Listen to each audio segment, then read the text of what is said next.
ಎಲ್ರಿಗೂ ನಮಸ್ಕಾರ. ನಮ್ಮ ಅಡುಗೆ ಚಾನೆಲ್ಗೆ ಸ್ವಾಗತ. ಇವತ್ತಿನ ವಿಶೇಷ ಆರೋಗ್ಯಕರವಾಗಿರೋ ಅಂಥ ದೋಸೆ ರೆಸಿಪಿ, ಮೊಳಕೆ ಕಾಳಿನ ದೋಸೆ ರೆಸಿಪಿ. ಮೊದಲನೇ ಸ್ಟೆಪ್ಪಲ್ಲಿ ದೊಡ್ಡದಾಗಿರೋದು ಬಟ್ಲೆ ತಗೊಂಡಿದ್ದೀನಿ. ಮೊಳಕೆ ಕಟ್ಟಿದ ಹೆಸರು ಕಾಳು, ಸುಮಾರು ಒಂದು 100 ಗ್ರಾಮ್ಸ್ ಅಷ್ಟು ಹೆಸರು ಕಾಳನ್ನ ಉಪಯೋಗ ಮಾಡಿದ್ದೆ. ಬಿಸಿಲುಗಾಲ ಇದ್ದರೆ ಬೇಗನೆ ಮೊಳಕೆ ಬಂದ್ಬಿಡುತ್ತೆ. ಮಳೆಗಾಲ ಚಳಿಗಾಲ ಇದ್ದರೆ ಸ್ವಲ್ಪ ಹೆಚ್ಚಿನ ಸಮಯ ಬೇಕಾಗುತ್ತೆ.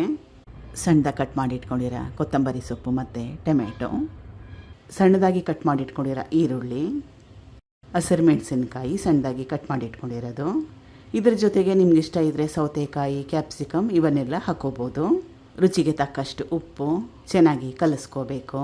ಮಿಶ್ರಣ ರೆಡಿಯಾಗಿದೆ. ಇದು ದೋಸೆ ಹಿಟ್ಟು, ದಿನ ಮಾಡ್ತೀವಲ್ಲ ಅಕ್ಕಿ ದೋಸೆ, ಅದರ ಹಿಟ್ಟು. ದೋಸೆ ಬ್ಯಾಟರ್ದು ಪ್ರಪೋರ್ಷನ್ ಬೇಕಿದ್ದರೆ ಡಿಸ್ಕ್ರಿಪ್ಷನ್ ಬಾಕ್ಸಲ್ಲಿ ಕೊಟ್ಟಿರ್ತೀನಿ, ನೋಡ್ಬೋದು.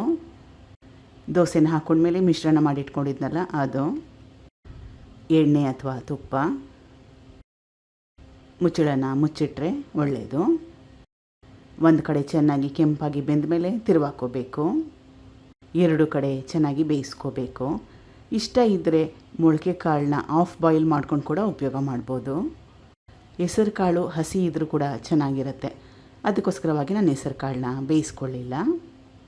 ಈಗಿದಾಗಿದೆ. ಮಿಕ್ಕಿರೋ ಹಿಟ್ಟಿಗೆ ಸೇಮ್ ಪ್ರೊಸೆಸ್ನ ಫಾಲೋ ಮಾಡಿ. ಕಾಯಿ ಚಟ್ನಿ ಅಥವಾ ಈರುಳ್ಳಿ ಚಟ್ನಿ ಜೊತೆಗೆ best combination. Thank you for watching. ಧನ್ಯವಾದಗಳು.